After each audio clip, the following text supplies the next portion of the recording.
دیکھیں، ہم اس بات کے اوپر بہت کلیئر ہیں اور یہ خان صاحب نے آج دوبارہ یہ بات کہی کہ 9 مئی اور 26 نومبر کا میسیکر، ہمارا نقطہ نظر یہ ہے کہ آپ لوگ رسپانسیبل ہیں، دوسرا فریق رسپانسیبل ہے۔ وہ یہ کہتے ہیں کہ ہم رسپانسیبل ہیں۔ اب اس کا بیسٹ سیولائزڈ وے آؤٹ یہ ہے کہ ایک ایسا غیر جانبدار کمیشن تشکیل دیا جائے جو ذمہ داران کا تعین کر سکے، اور اس غیر جانبدار کمیشن کے اندر آج یہ بات بھی ہم آپ کو کلیئر کر دیں کہ ہم اپنی مرضی کا جج نہیں چاہ رہے، ہم سپریم کورٹ کے سینئر موسٹ ججز کی بات کر رہے ہیں، ہم کسی بھی غیر جانبدار جج کی بات کر رہے ہیں جو اس کو لیڈ کرے کمیشن کو اور حقائق تک پہنچا جائے تاکہ جو ظلم و ستم کیا گیا ہے اس کا ازالہ ہو سکے اور ذمہ داران کا تعین ہو سکے۔ دوسری چیز یہ کہ ہم چونکہ آج ملاقات ہو گئی، اب ہماری کمیٹی کے سربراہ عمر ایوب صاحب اور اسپیکر صاحب بھی چونکہ رابطے میں اسد کیسر صاحب، ہم انشاءاللہ دوسرے فریق کو آگاہ کر دیں گے کہ ہم تیسرے راؤنڈ مذاکرات کے لیے تیار ہیں، اور اس کے اندر انہیں یہ انٹیمیٹ کر دیا جائے گا کہ اب آپ جوڈیشل کمیشن کے حوالہ سے اپنی ورکنگ کر کے آئیں، کیونکہ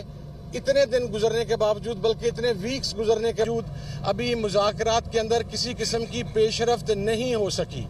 تو وہ پیش رفت اب آپ کو تیسری میٹنگ کے اندر شو کرنی ہوگی۔ ہم جوڈیشل کمیشن کی نیٹی گریٹیز کے اوپر اور ان چیزوں کے اوپر بات چیت کریں گے، اور اگر جوڈیشل کمیشن نہیں دیے جاتے 9 مئی کے اوپر اور 26 نومبر کے اوپر، یہ پہلا سٹیپ ہے۔ دوسرا سٹیپ جو ہے، یہ دو ہمارے مطالبات ہم تحریری شکل میں انشاءاللہ پرووائڈ کر دیں گے، تیسرا بھی جو اسیران، ہاں جی، اور اس کے اندر اسیران ان کی جو رہائی ہے وہ ہمارے مین مطالبات کا حصہ ہے، لیکن انیشلی آپ کو اپنی پاور شو کرنے کے لیے جو آپ کہتے تھے، جو حکومت ہمیں کہتی ہے کہ جناب فیصلہ سازی کا اختیار ہمارے پاس ہے، تو اب آپ کو پریکٹیکل اقدامات کرتے ہوئے جوڈیشل کمیشن کے اوپر بات کرنی ہوگی، اور اگر جوڈیشل کمیشن نہیں بنتا تو پھر مذاکرات کا سلسلہ آگے نہیں چل سکے گا۔ ہماری فائنل ڈیٹ 31 جنوری ہی ہے جو کٹ آف ہے، اور یہ انتہائی معقول مطالبات ہیں۔ دیکھیں، کسی بھی مہذب معاشرے کے اندر، سیولائزڈ ڈیموکریٹک سوسائٹی کے اندر یہ چیز سب سے اہم ہوتی ہے کہ آپ کسی بھی معاملے کی انکوائری کسی غیر جانبدار فرد یا کمیشن سے کروائیں۔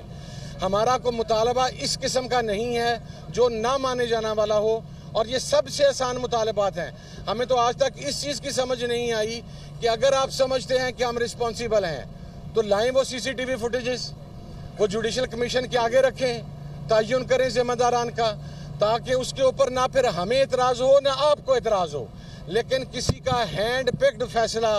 ہمارے لیے کسی صورت میں قابل قبول نہیں ہوگا۔